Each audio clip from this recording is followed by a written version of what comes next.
Hello everyone, Loremaster of Sotek here, and today I wanted to do a video that's a little different. It's something that's relevant to the channel, of course, which is that many times people come onto the streams or message me personally on like Twitter or Discord DMs or whatever, and they ask about where is the best place to start learning things like Warhammer Fantasy literature. And it's a question that I've answered a bit on stream, but I don't think I've ever sat down and kind of done a dedicated video to it, or even series of videos. But I decided that now is as good a time as any to go ahead and make that change, which is to say that this video will serve as a good starting place for if you know absolutely nothing about Warhammer Fantasy literature or Age of Sigmar literature. I'm also going to touch on Age of Sigmar as well. So if you or someone you know wants to get into Warhammer Fantasy or Age of Sigmar and they're not sure where to start, they don't know anything about the lore, then you can send them this video and I'll include timestamps for the various books so that they can just skip to the one that maybe you think is relevant or that they think is relevant. For instance, if you don't really want to hear about Age of Sigmar, you can just skip that portion. But without further ado, let's go ahead and hop in. So I have 3 books that I would like to introduce you all today. And the first is the one that if you've been to my streams and you've asked me this question before or you've messaged me privately is probably my response. And that is Gotrek and Felix, the first omnibus. So this book, or the series of books by William King, are an absolutely phenomenal intro to Warhammer Fantasy literature.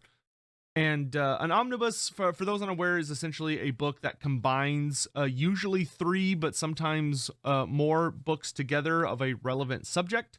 And they are full books, not short stories. However, this one is a little unique compared to the rest of the, well, not the rest of the series, but most of the series, in that Gotrek and Felix has a very interesting history.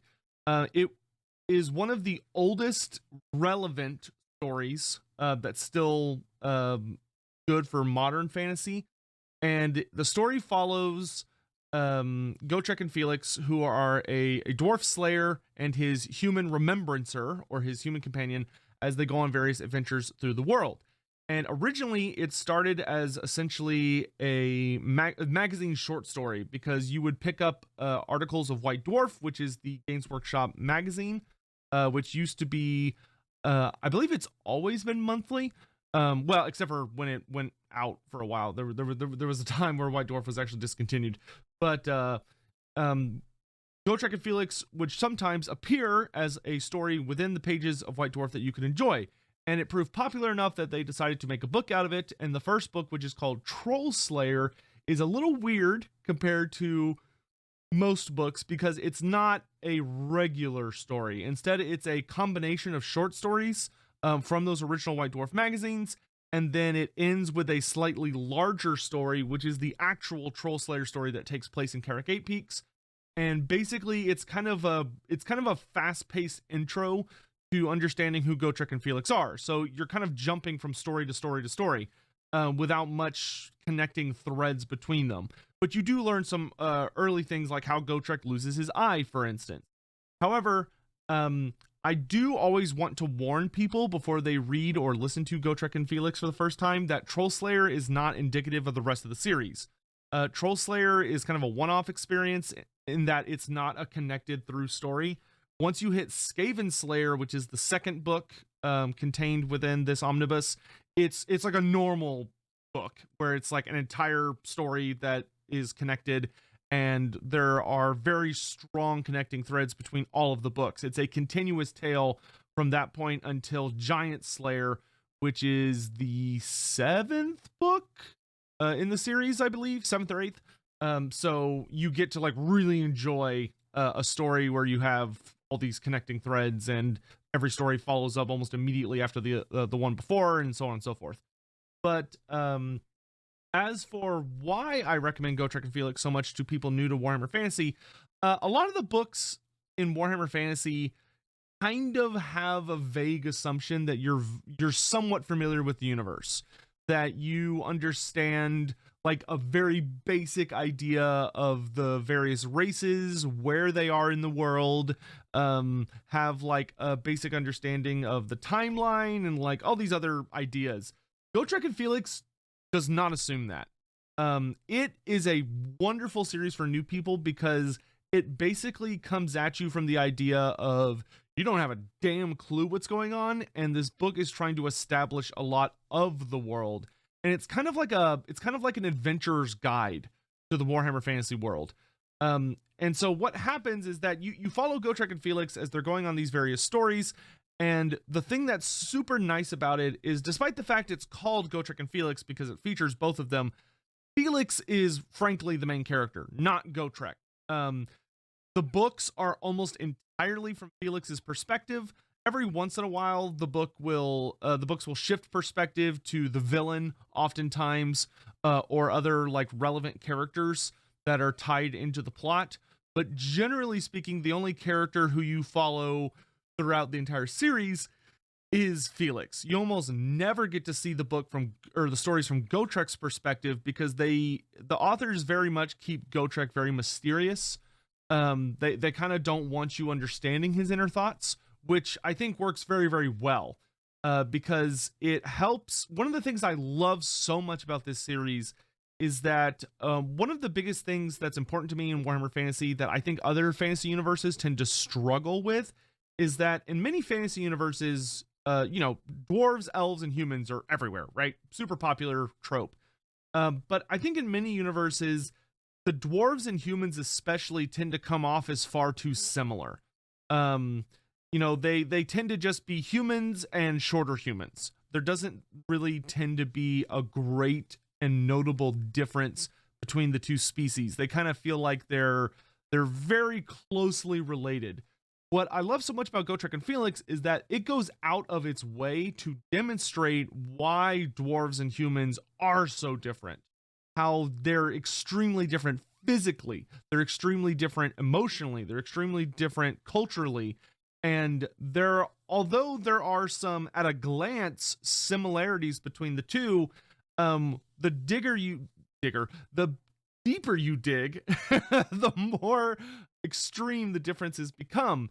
And it also, I think, will very likely help you fall in love with the dwarfs while understanding they have some serious flaws.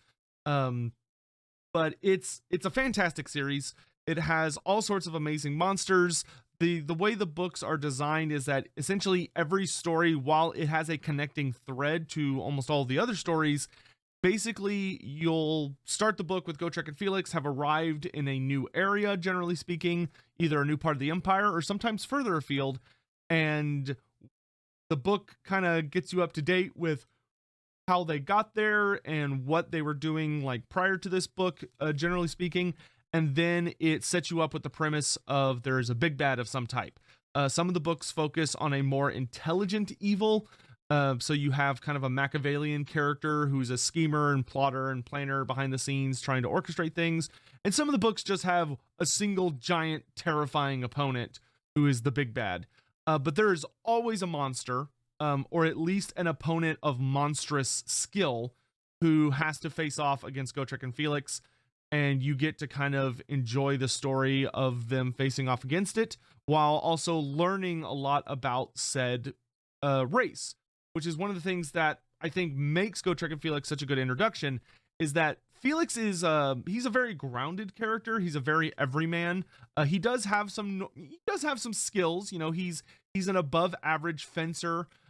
He is far more educated than the average person in the Empire, where he was born a merchant's son, but wanted to be a poet growing up. Like, he really wanted to write, but his father was like, you can't make a living doing writing. Are you kidding me? You're gonna go to Altdorf University. You're gonna get educated, and you're gonna be a merchant like me. So he goes to Altdorf University in Altdorf. But due to some shenanigans that occur, he ends up basically being expelled, which leads to his run-in with Gotrek at a bar, where he very drunkenly swears to follow the Slayer until the Slayer's death, therefore becoming his remembrancer, which a remembrancer is a very fun concept where basically a human vows to follow a dwarf slayer and record their story. Usually it's just about witnessing their death and then telling that story to others so that the Slayer can be remembered, hence the term. But in Felix's case, he records everything, which is just loads of fun. But Felix, he really is the heart of the series and just such a wonderful character to follow. And I do think that unless you have just a very particular allergy to adventure stories, you will very much enjoy the Gotrek and Felix series. I think it tends to be better written than many people expect it to be. It has had many different authors, but for the first two omnibi, you're almost exclusively dealing with William King, who is the original mind behind Gotrek and Felix. Or you will start, once you reach the third omnibus, you switch into Nathan Long taking over the series. But in the later omnibi, which are more about the short stories that were released by other authors, you kind of get the full experience. But it really does allow you to explore the entire world. There's a story that takes place within like the mountains of Morn, or a short story I should say, that takes place in the mountains of Morn. There's a story in the Chaos Wastes. There's stories where you get to really understand and see the Skaven. Obviously, Skaven Slayer, the second book, was when Thanquol and Bone Ripper were introduced for the first time, who would go on to be such popular characters that they got their own trilogy of books, which are absolutely fantastic. And you really get to explore so much of the Warhammer Fantasy world.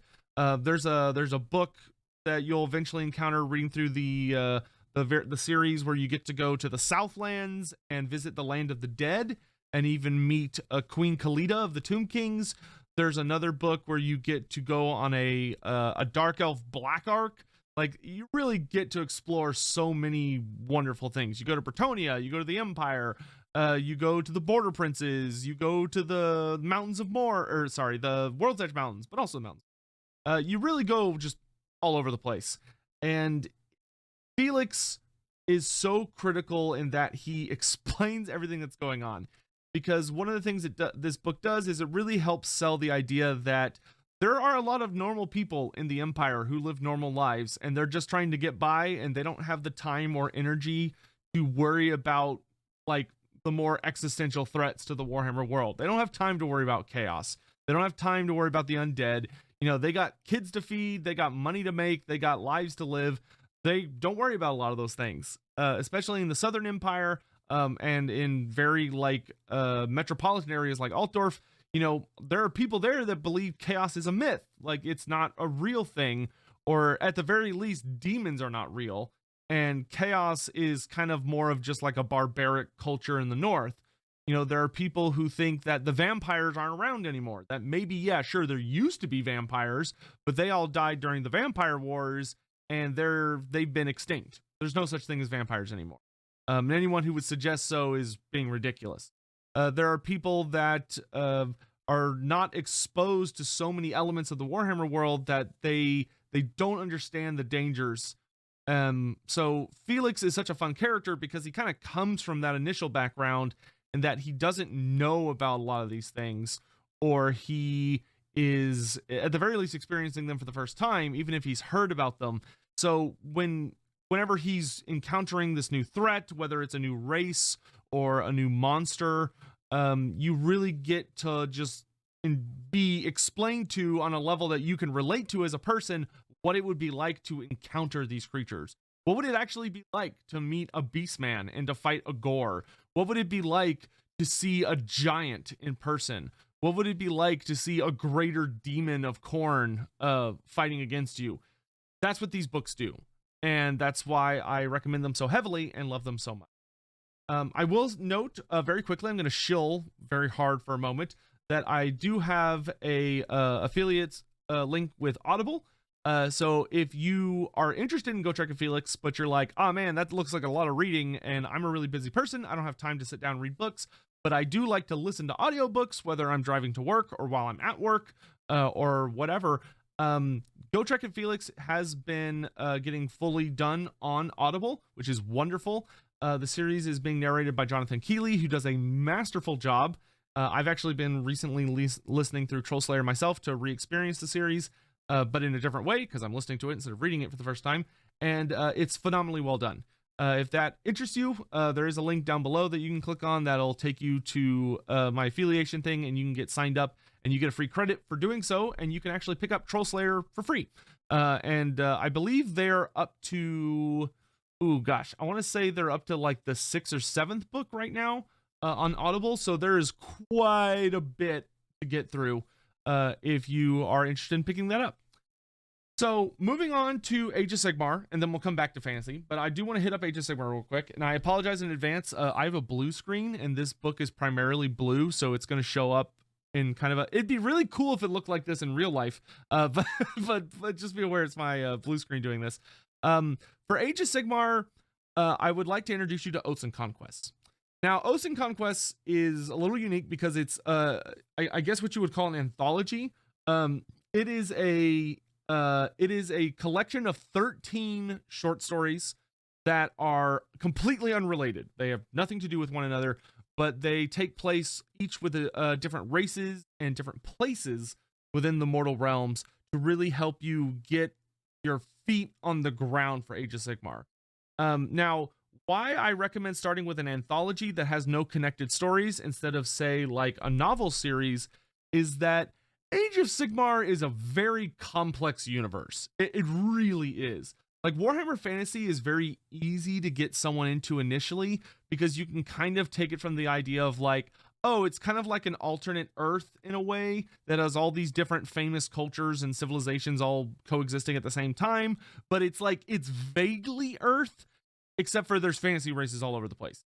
And that's usually enough to kind of get someone to be like, okay, like that sounds weird, but like, you know, and you could be like, well, what's your favorite like famous civilization, or what's your favorite famous monster? And once you kind of have that, you can introduce them to something and they're like, oh, okay, and they'll, you know, get into it.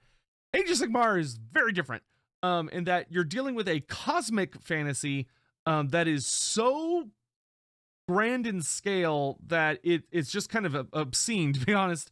But there are so many more races than there were in fantasies. Warhammer Fantasy. The amount of races in Age of Sigmar dwarfs fantasy. And in addition to that, the mortal realms themselves are kind of a difficult concept to explain within like a very short amount of time.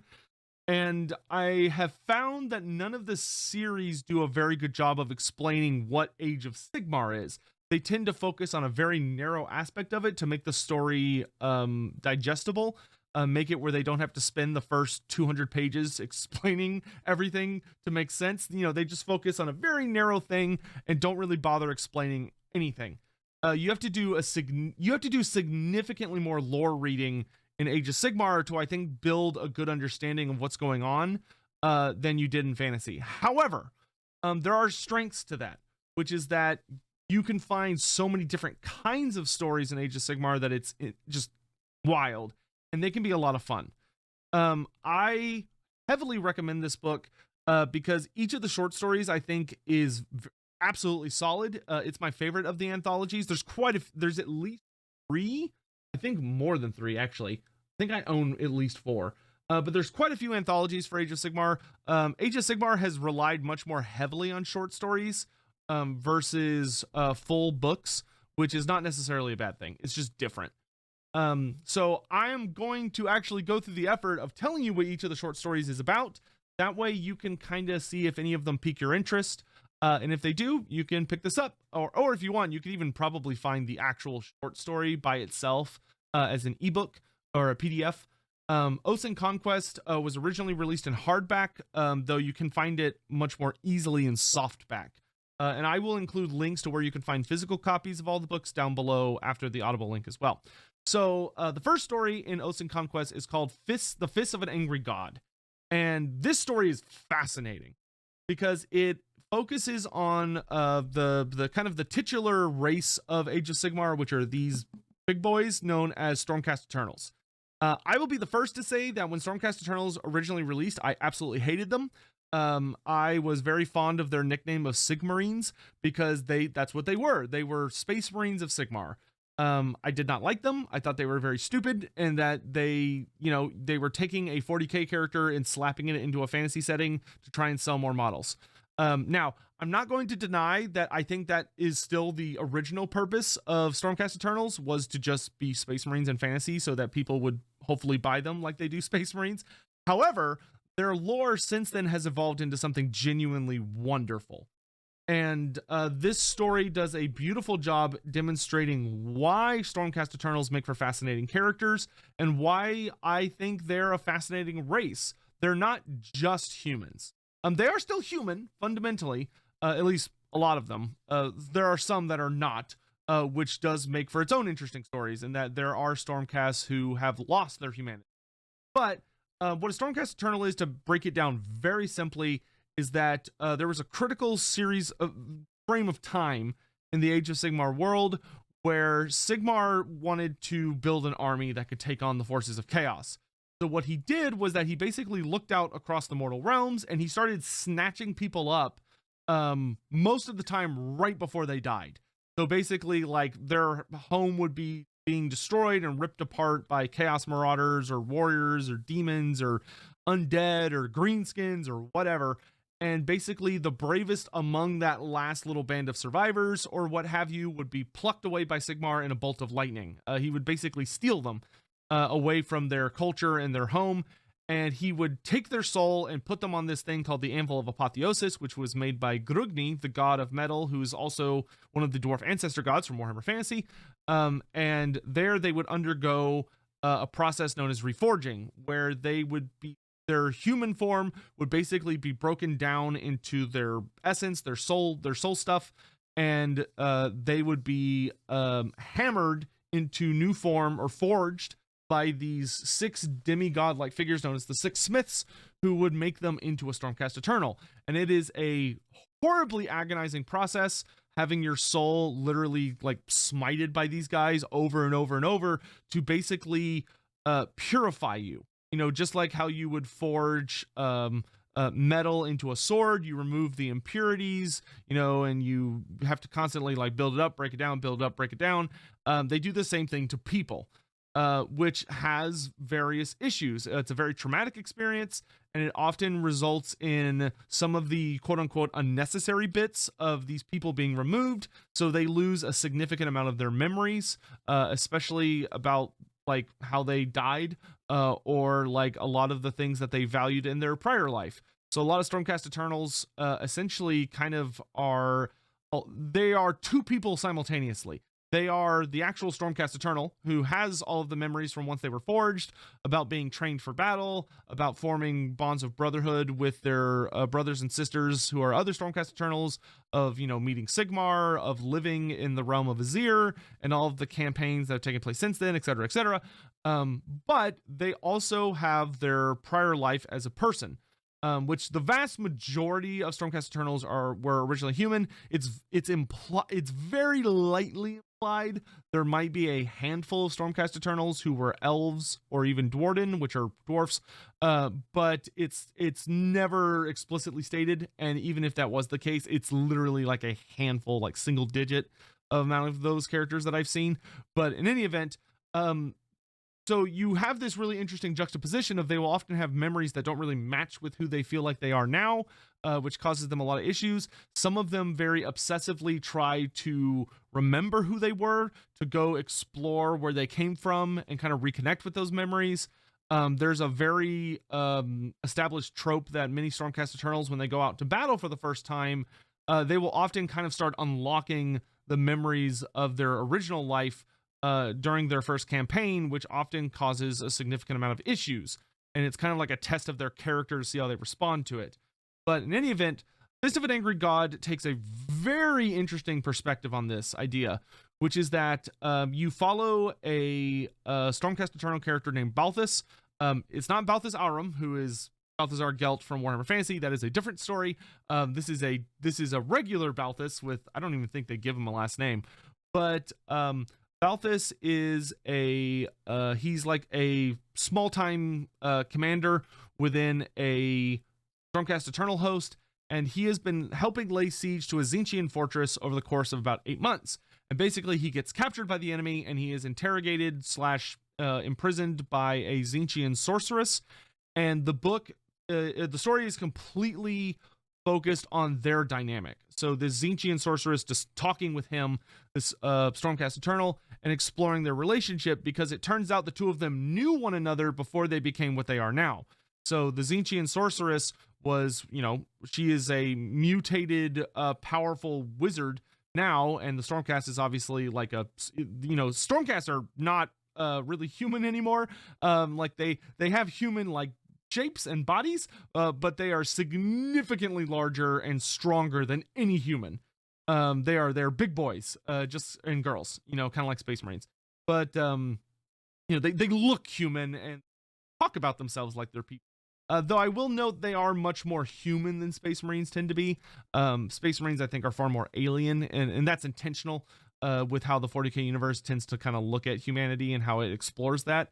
But Stormcast Eternals, I think, tend to be much more sympathetic because they actually still maintain a lot of their humanity. But in any event, so the two of them knew one another before they came what they are now, but they came from very different parts of their original culture. So you kind of have this clash of their understandings of what life was like before they became what they are now, and how their paths led them to where they are. And it's a fascinating story because it focuses very much on the idea of how just because Stormcast Eternals are Sigmar servants, and therefore they are these like paragons of order, that doesn't necessarily mean they're good. They are not always the good guys by any stretch of the imagination. Granted, there are stories that I think explore this far better as to how Stormcast can be flat out evil. This guy, Balthus, is not evil by any means, but he is very much a character who leans very heavily on the idea that like he is like Sigmar is perfect and flawless and the greatest god and is good and noble, and the story goes out of its way to show how Sigmar is not that. Sigmar, he is a god, that is true, but he is not perfect, he is not flawless, and he is not nearly as noble as he portrays himself. Meanwhile, on the flip side, the story also kind of shows how chaos is not necessarily all evil, Machiavellian, conniving, scheming nonsense. There are people who serve chaos that are not purely there because they only desire to do horrible things. There can be noble intent within chaos. Now, it virtually always is twisted into something horrible and evil, but that doesn't necessarily invalidate the original intent. So if you really want to read a story that has a fascinating examination on order versus chaos in Age of Sigmar, and really helps show why the Stormcast Eternals are extremely flawed, which I think adds a significant amount of interest and intrigue to who they are, and you really get to see a Stormcast grappling and struggling with this idea of it's very grim, but it's a wonderful tale. Moving on, the next story is the Garden of Mortal Delights.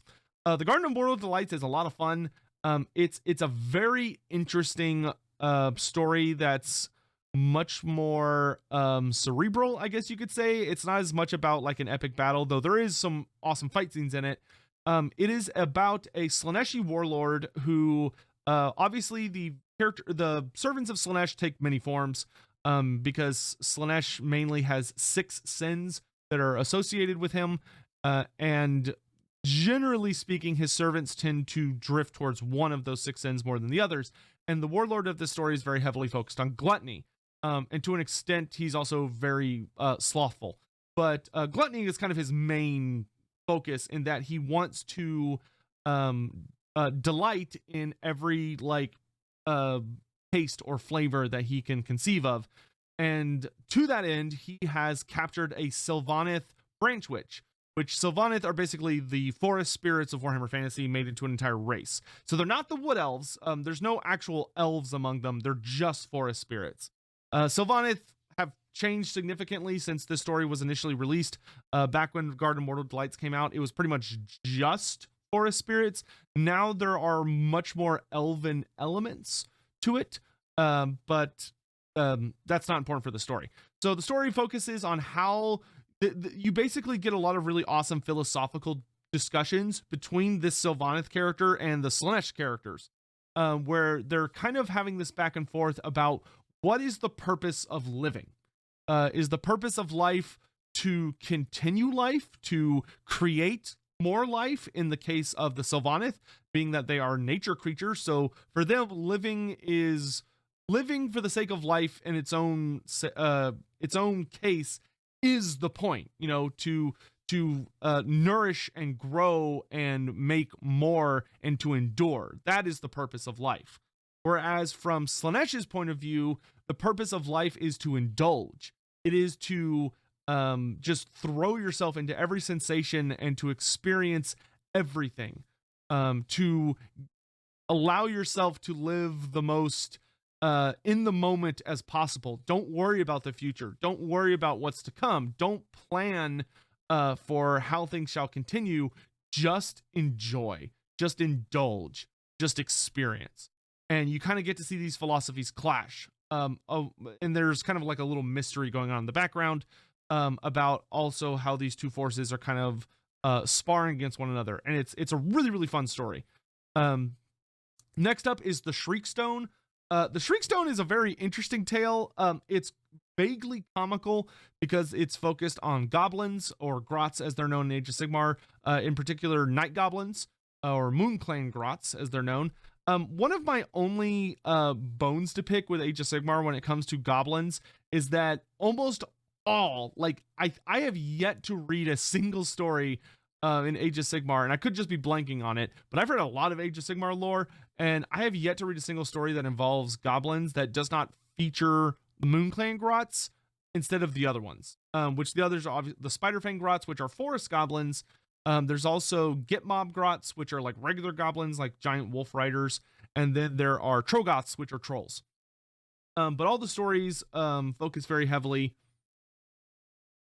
on Moonclan grots, and this story is no exception. So basically, it's like an entire mountain full of night goblins, and they find out they are under attack by fire slayers, which fire slayers are dwarfs or dwarden in Age of Sigmar.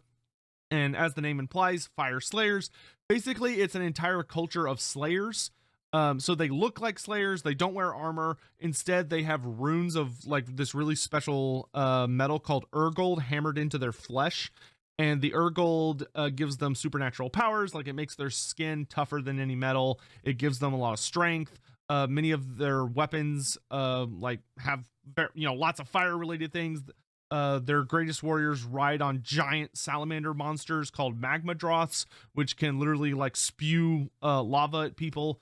But in any event, the story is almost entirely from the perspective of these goblins as they're trying to defend their home, which turns out is originally a magma hold of the fire slayers who have come to take it back.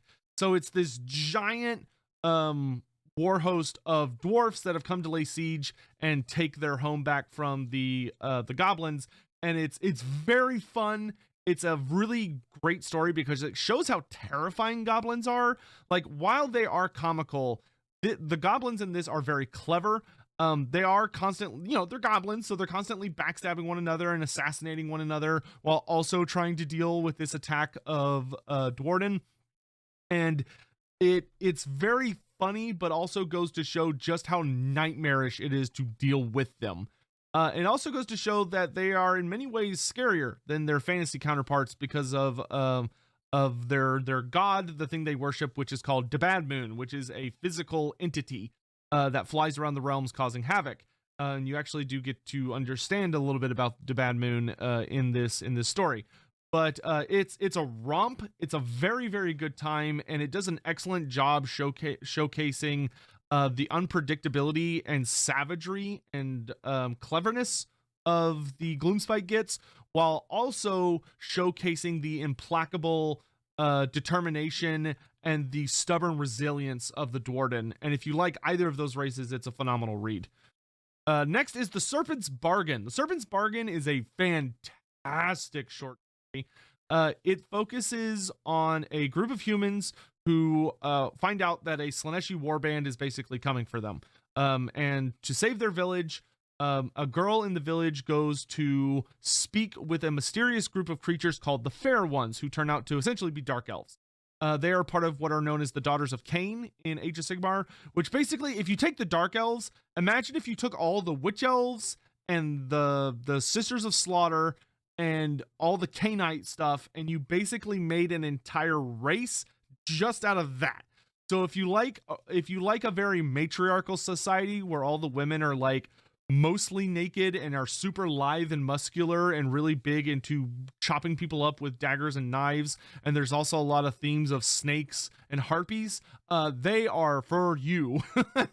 And this story does a lot to kind of give a very human perspective on the Daughters of Cain. What is it like for someone to come and bargain with them, to ask them for aid? Because the Daughters of Cain are an order faction, so they stand opposed to chaos. They hate chaos, to be honest, and they are pro-civilization. But the book, or the short story, does show very well how just because they're pro-civilization does not, once again, doesn't mean they're good guys. In Age of Sigmar, order does not mean good. It just means that you are in favor of creating civilization, building cities, making empires that build and construct and farm and do all the things that empires need to do, as opposed to destruction, which just destroys wantonly, chaos, which is all about mutation and change and the dark gods and unraveling the fabric of reality, and death, which is all about the undead and bringing about final death to everything in existence, so that Nagash is the one true thing still left. Order is kind of this motley group of all these different civilizations, and a lot of them are flat out just evil, to be frank. And the Daughters of Cain very much kind of, it's hard to view them as the good guys in any circumstance. The only time they really come off as good is that they are the lesser evil.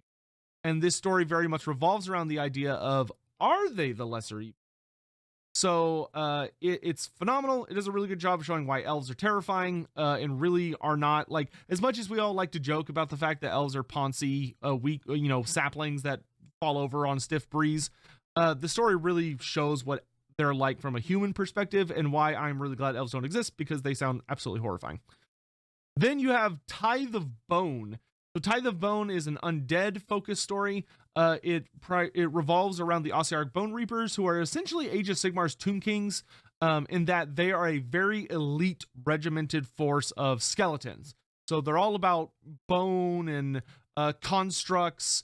They have giant horrifying catapults and these like nasty monsters that rove around the battlefield, picking up people as they're dead or still dying, and like strip all the flesh and organs from them to just get the bones and take all the bones back so they can be turned into more undead.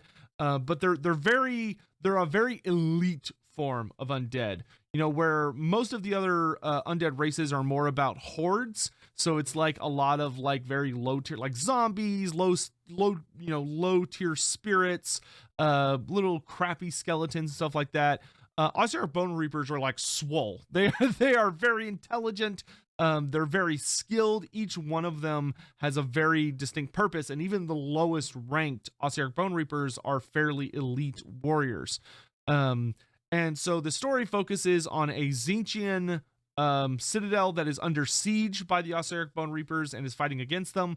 And it explores very much how the Ossiarch Bone Reapers work. How do they interact with the forces of chaos? And how do they function in battle? What are their aims? What are their goals? But the thing this story does that's really, really cool is it actually gives you the perspective of someone who starts off on the Tzeentchian side, who turns into an Ossiarch Bone Reaper. So you get to see what that transformation is like. And it's fascinating. And I think if you like undead, but you've never really been into the ones that we have, you might actually find that this story gets you hooked on Ossiarch Bone Reapers. They are a very, very well written race, in my opinion. Virtually all of their stories are fantastic. After that, we have Beneath the Rust. Beneath the Rust focuses on the Caradron Overlords, who are another Dwarven race. So the dwarfs, they are the steampunk faction of Age of Sigmar. So they are dwarfs that fly around on like flying machines. So they have like airships or little balloon type devices that allow individuals to soar across the battlefield. They have like ethermatic guns that like can shoot high powered steam, or like little jets of metal or whatever that can just like blow your brains out. And they're very, very cool faction. They're very nautical themed. even though they fly through the air, which is like classic steampunk, right? Um, they're a very mercantile or capitalist focused faction, where most dwarfs we tend to associate are very honorable. The Caradron are honorable, but in a very specific sense. In fantasy, we always had a concept of that dwarfs could often dwarves were very particular about contracts in Warhammer Fantasy, because the fulfillment of their promises is, of course, paramount to them, but they will fulfill their promises to the letter. So whenever you make a contract with a dwarf, you need to be very careful about what exactly it says, because the dwarfs will absolutely try to kind of screw you over and help their own position by interpreting things maybe not the same way you interpreted it. And the Caradron Overlords are basically this idea taken to the extreme. They are an entire race of Dwarden who live by codes. So rather than having kind of a stereotypical code of honor, they live by literal, like, written down laws and articles and codes.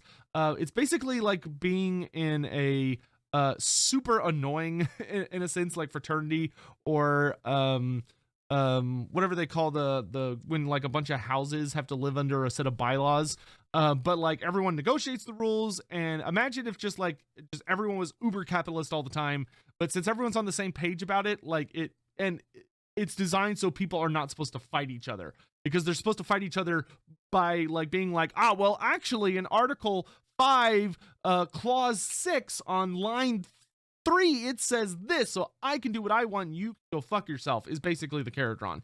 They are a very, very fun race, and they add a lot of sci-fi to Age of Sigmar. Age of Sigmar really isn't classic fantasy. It has a shitload of sci-fi in it, which granted Warhammer Fantasy does as well, but not nearly to the extent Age of Sigmar does. Age of Sigmar has some technology in it that makes 40k blush. But in any event, the Caradron Overlords, they're very fun. This story is very somber for a Caradron Overlord story. It's about the fulfillment of a contract alongside some Stormcast Eternals. But the thing is that the Caradron Overlords have like two factions within the group you're following.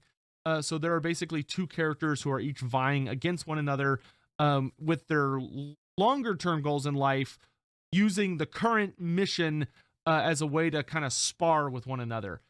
So you kind of see how Caradron argue and deal with one another while navigating the codes that they follow. Meanwhile, they are helping the Stormcast Eternals root out a very, very scary Khornate stronghold. So kind of like a Khornate cult that also has a lot of like demons and nightmarish creatures with it.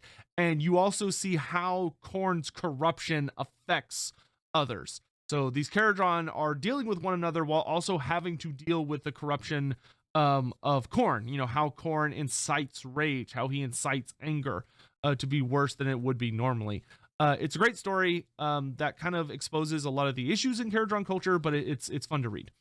After that, you have the Unlamented Arch Pustulant of Clan Morbidus.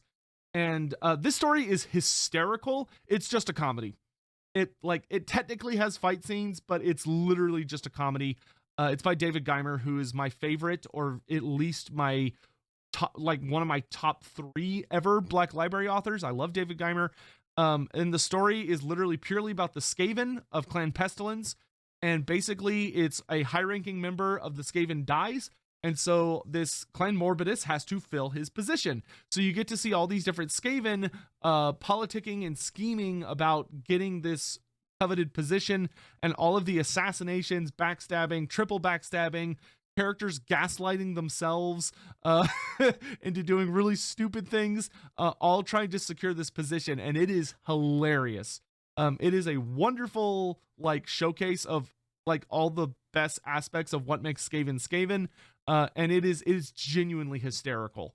I highly recommend it. It's a great story on its own. After that is the Siege of Greenspire. The Siege of Greenspire is a very fun, unique short story. It focuses on the cities of Sigmar set of a bastion, so like a fortress guarding against like the unknowns or the threats outside of civilization, that has been infiltrated by a Tzeentchian agent. And basically the story is kind of a whodunit or a mystery, trying to figure out who the Tzeentchian agent is before they bring ruination to the fortress. or the stronghold, and therefore, ruination to those who rely on it to defend them. It's a very, very fun story. It's very good, and allows you to really kind of him and haw about who is the actual culprit. And it's genuinely a joy to read, and has a lot of fun twists and turns in it. After that is The Ghosts of Kaftar. The Ghosts of Kaftar is an excellent story about the Idneth Deepkin. The Idneth Deepkin are the Sea Elves. So they are a nautical themed faction that's all about like sea creatures and the crushing depths of the ocean. And the Idneth Deepkin are a very somber race. Kind of their whole idea is that the vast majority of their species are born without souls, or at the very least with incomplete souls. So they constantly have to go out on raids to attack other species. And they basically farm souls from them. So they go out, they raid, they attack, they kill a bunch of people, they take their souls, and they use those people's souls to kind of mend the souls of their own children, therefore allowing them to live. Because without a soul, they would just die. So they're kind of a screwed up species. And they have a lot of very dark elven aspects to them. They're not, they're not evil, but they're kind of evil by necessity. They do some horrible things in order to survive. And it's kind of that age-old question of, are they justified in doing these terrible things? Because without those terrible things, they would perish. But this story goes even further and is a fascinating take on the Idneth Deepkin, because basically you are following an enclave of Deepkin who lose their home. So they are not able, they lose their home, they can't go back, and so they are trying to find a new home, and so they cross this land that they think will be easy pickings, but it turns out that instead of being inhabited by a bunch of humans, which they can deal with fairly easily, it is inhabited by the undead. And it is ruled over by a vampire. A very, very, very fucking terrifying vampire, I might add. The book does a beautiful job of orchestrating why the undead are very scary from an elven perspective. We're used to seeing it from a human perspective, but this story really takes it to another degree of, you have these very, very skilled and powerful elves who have a lot of really impressive abilities, but they're forced into a very desperate situation, and they're up against one of the best vampires who's this vampire only exists in this story. I think it's a woman, if I remember, and she is fantastic. You don't actually get to know her. She's more like a horror movie villain. She only shows up rather sparingly until kind of the big final battle, and it does a beautiful job of showing why even elves are terrified of vampires. And if you love vampire counts, or you love elves, it's a fantastic story. Or if you love elves dying, it's a fantastic story. It's a very sad story, but it's beautiful. It's very well written. It is a ton of fun. After that, you have Bosgrot.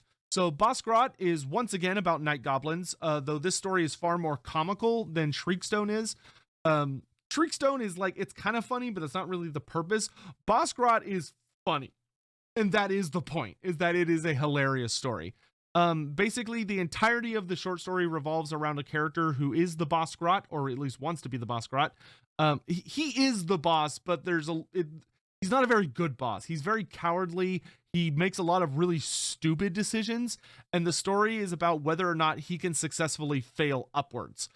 So he does a number of things that kind of result in his life being in jeopardy, because all of his mates realize that it would be far better for their safety to stab him to death, and how he tries to basically prove to them that he deserves to be the Bosgrot and they should all respect him, and the shenanigans that he goes through in order to keep his position. And it's very, very funny. It's a good read. After that is The Ashes of Grimnir. So The Ashes of Grimnir follows the Fire Slayers once again, but this time it's purely about the Fire Slayers and their enemies. The Ashes of Grimnir is a very somber story, but it does take a very badass look at the Fire Slayers. The Fire Slayers, as they originally were portrayed, were a very patriarchal society, so it's all dudes, which is kind of classic for Warhammer Fantasy Dwarfs. However, in more recent years, the Fire Slayers have very much started to expand on the women among their ranks, and this story focuses on when you play Fire Slayers, you have a Rune Father who is like the big bad of a lodge, And then you have the Rune Sons, who are all of the children that are either going to go on to found their own lodges or going to take over their lodge once their father passes away. However, this story focuses very hard on a Rune daughter, one of the girl kiddos, and how she is trying to vie against her brothers in order to prove that she deserves to inherit the lodge, which is unusual. But it is a fantastic story. It's very grim. It's sad, but it's fantastic and does a very good job of demonstrating a lot of the strengths of Fire Slayers and how they're kind of really living up to the very Slayer aspect of their culture, whilst not being, completely obsessed with finding a doom. They are trying to survive, but they have a very particular way about trying to survive. Next is Blessed Oblivion. Blessed Oblivion is a great story. You follow a Stormcast Eternal who is, like I kind of spoke about earlier, he does not have any memories of his past, but he desperately wants to. So he goes to some extreme lengths in order to discover who he was, to the extent that he basically abandons his post, violates his oaths, and he teams up with a dark elf sorceress who he finds in order to, and she basically says, hey, if you help me do this thing I need to do, I will use a ritual to help you get your memories back. And if you can't tell by the name of the story being Blessed Oblivion, what he finds is not necessarily great, and goes to show that maybe there's a reason when going through reforging that you don't often get to keep your memories. Maybe could be that it's intentional as opposed to accidental like Sigmar claims it is, but maybe it's not a bad thing. It's a great story. Very sad. And then the final story, which I think a lot of people will find genuinely fascinating, especially if you're a Warhammer Fantasy fan of Chaos, is Blood of the Flare. Blood of the Flare is a very interesting tale about the Flare, who is a Chaos champion who does a very unique thing in that he basically sides with every god. So you start off the story with him. I believe he starts as Undivided, but he might start as Slaanesh. But he basically becomes a Chaos champion of each god individually. So he starts with Slaanesh, then he goes to Nurgle, then he goes to Tzeentch, then he goes to Khorne. And you get to see why he sides with each god, like why he becomes a dedicated follower of each of the Chaos gods. And then you kind of get to understand what that god's weakness is and why someone might not want to follow that god, or why they may become disillusioned with that god, and how he is tempted over to following a new god, and the consequences of that, as well as the benefits of it. And he is a very fascinating character, and it's a really fun showcase. It's something we very rarely get to see with Chaos characters. Generally, in most stories, when you're dealing with a Chaos character, you're dealing with someone who is dedicated to a single god, and it's always been that way, or they're undivided, or they become dedicated to a single god, the end. Very, very rarely do you see a character ping-ponging around like this guy does. And it makes for a fantastic story that really explores how Chaos characters can be written, and it's a really good time. I highly recommend it. And that goes in Conquests. Whew.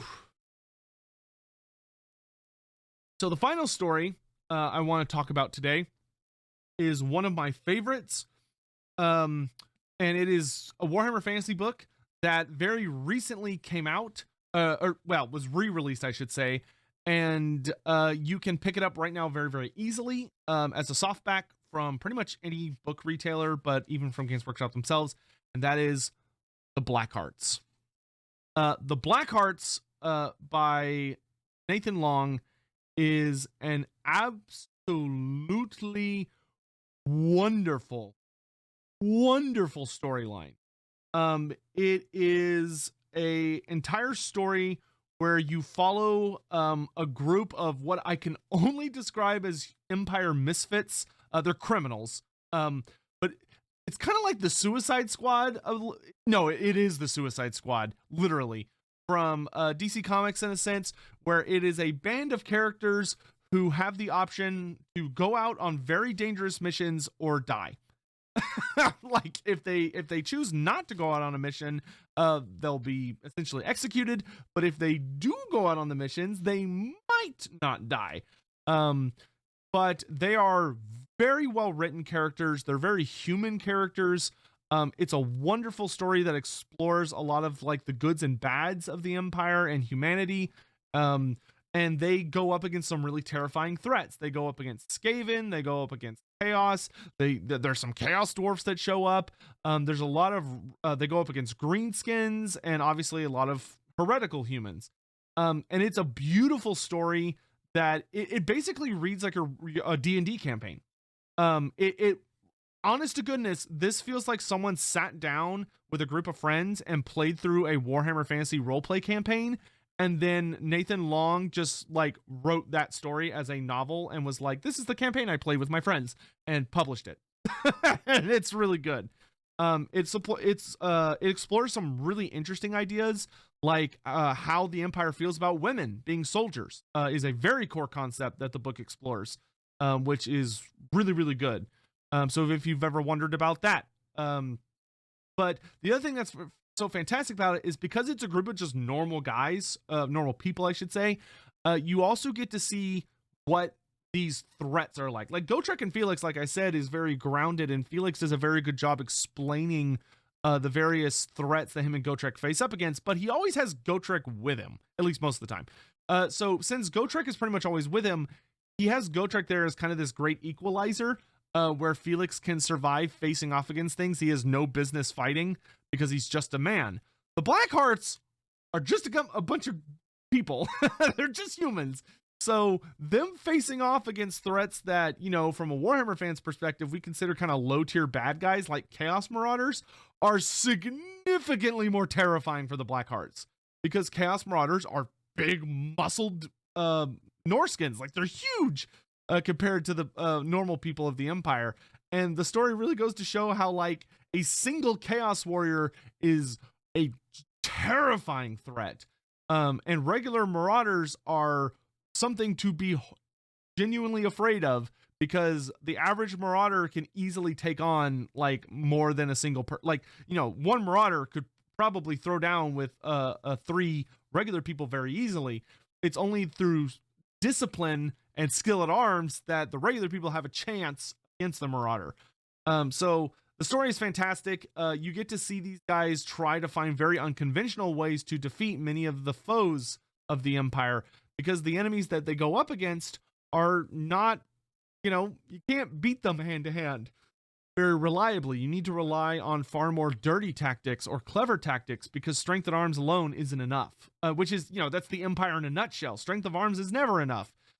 It's through, you know, steel, faith, and gunpowder that we survive. Not just being really, you know, not just being really strong, because that is not one of the Empire's core strengths. It's an excellent series.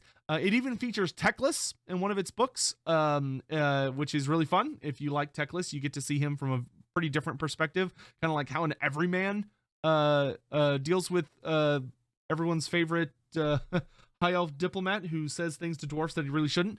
But anyway, it is genuinely one of my absolute favorite stories. This is up with Gotrek and Felix for me, and this is the entire series right there. That's it. You're done.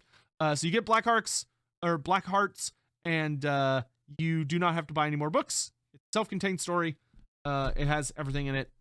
You never need to buy anything else again. It's not like Gotrek and Felix where you're only beginning your journey. But that's gonna be it. So thank you all so much for watching. I hope this was interesting and maybe kind of piqued your interest. Like I said, I'll have links down below to the Audible affiliation if you want to pick up any audiobooks, as well as some links to where you can find physical copies of these books. You can find a PDF or ebook versions of all of them, I believe, on the Black Library website. Or if you just Google it, you can find the ebook versions everywhere. But I prefer physical copies, and I know they are harder to find often, so I will be sure to include links to where you can locate those down below. But in any event, thank you all so much for watching. Please do let me know what you thought of this. Would you like more videos like this? Like I could do ones that are focused on specific races, like top 3 books if you like want to read about dwarfs or learn about dwarfs, or top 3 for elves or chaos or Skaven or whatever. That could be something we do in the future. If you want more Age of Sigmar stuff as well, you know, let me know. I do read the comments, and what you guys say like you want to see more of, I genuinely take that feedback into my future planning. So thank you all again, and I'll see you next time. Take care.